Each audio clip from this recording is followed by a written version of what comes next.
এই তোমার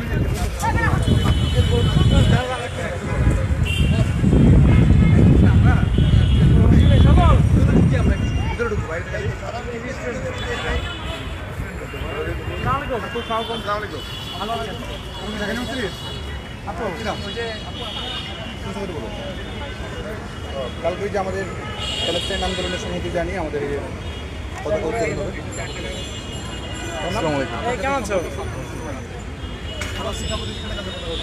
কালকে ফিলিস্তিনের পক্ষে মানে ওদের উপর যে অন্যায় হচ্ছে, অবিচার হচ্ছে, এটার প্রতিবাদ জানিয়ে আমরা সারা দেশ সকল শিক্ষা প্রতিষ্ঠান একযোগে বাংলাদেশের জাতীয় পতাকার সাথে ফিলিস্তিনের পতাকা উত্তোলন করবো। এই বিষয়ে আপনাদের সংহতি চাই। এটা কয়টার দিকে? এটা সকাল 11টা। এটা গোটা বাংলাদেশে হবে। ঢাকা বিশ্ববিদ্যালয় বা কেন্দ্রীয়ভাবে যেটা করবে এটা রাজু বয়স করছে। আমরা সবাই একত্রিত হয়ে এটা করবো। আসো কালকে প্রোগ্রাম ইনশাআল্লাহ সবার সাথে দেখা হবে।